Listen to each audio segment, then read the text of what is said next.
সবাইকে স্বাগতম কৌশিক ব্লগসে। আজকে আমি আপনাদেরকে একটি বাংলাদেশের বিখ্যাত এবং আকর্ষণীয় এবং দর্শনীয় একটি স্থানের কথা বলবো। সেটা হচ্ছে বিজয়পুর, দুর্গাপুর, নেত্রকোনা। সাদা পাথর, মানে সাদা মাটির পাথর বলা হয় যেটাকে, মানে পুরো পাহাড়টাই একটা আসলে সাদা মাটির মতো দেখা যাচ্ছে। সেটা হচ্ছে যে চীনা মাটির খনি আসলে বেসিক্যালি।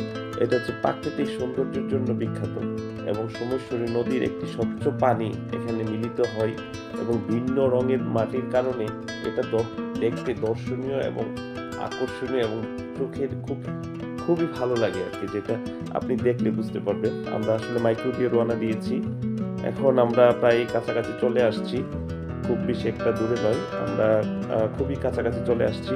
এটা হচ্ছে বিজয়পুর এরিয়াতে পড়েছে, এটাকে বিজয়পুর সাদা পাথর এলাকা বা সাদা পাথর বা সাদা পাহাড় এগুলো বললে সবাই চিনে লোকালি।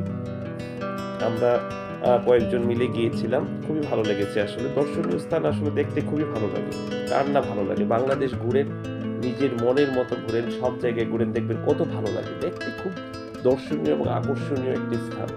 এটা আসলে আমাদের বাংলাদেশের একটি পর্যটন এলাকা এবং দর্শনীয় স্থানের মধ্যে একটি স্থান, এবং এটি আন্তর্জাতিক স্বীকৃতিপ্রাপ্ত, মানে জিআই পণ্য হিসাবে স্বীকৃত। এবং সবাই দেখেন কি সুন্দর, কত সুন্দর, পানিটা খুবই স্বচ্ছ।